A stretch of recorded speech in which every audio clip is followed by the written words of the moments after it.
बोली श्री कृष्ण भगवान की जय। आश्विनी मास कृष्ण पक्ष और एकादशी आज तिथि है। युधिष्ठिर जी श्री कृष्ण भगवान से पूछते हैं कि महाराज इस तिथि का क्या नाम है और इसके करने से क्या पुण्य मिलता है, आप हमें बताएं। श्री कृष्ण जी कहने लगे कि भाई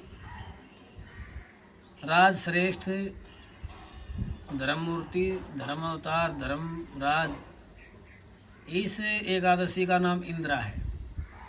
और इस एकादशी के व्रत करने से जन्म जन्मांतर से कल्पांत से जो पितृगण नरक लोक में पड़े हुए हैं उन सब का उद्धार होता है।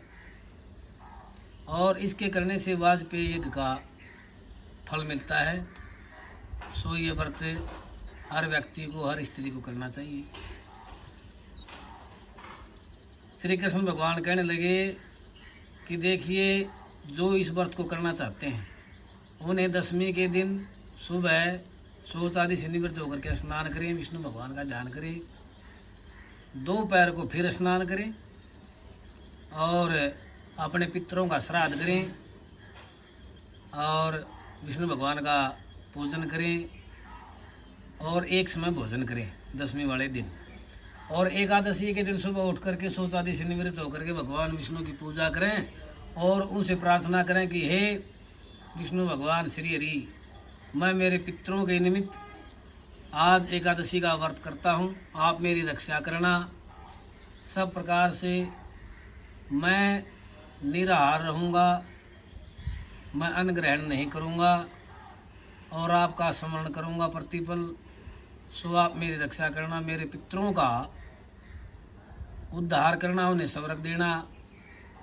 श्री कृष्ण जी कहते हैं कि वह एक समय महिष्मती नगरी के अंदर इंद्रसेन नाम का कोई राजा राज करता है।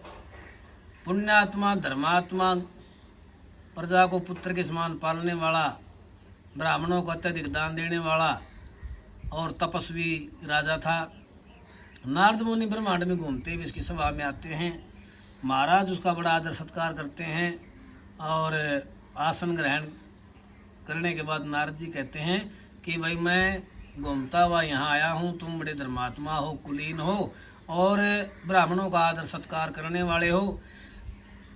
मैं एक बार घूमता हुआ यमलोक गया तो वहाँ सभा में बैठे हुए मैंने तेरे पिताजी को देखा।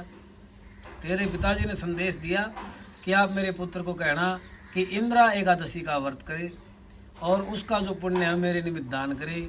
ऐसा करने से मैं स्वर्ग लोक को चला जाऊंगा, श्री हरि के लोक को प्राप्त करूंगा।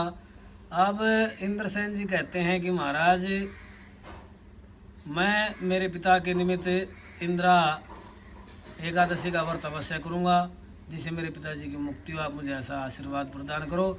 तो सभी व्यक्तियों को, ये स्त्रियों को इंद्रा एकादशी का व्रत बड़ी सावधानी से और बड़ी श्रद्धा से, बड़े प्रेम से करें। रात्रि के समय पृथ्वी पर शयन करना चाहिए और रात्रि भर जागरण करना चाहिए। बोले श्री विष्णु भगवान की जय।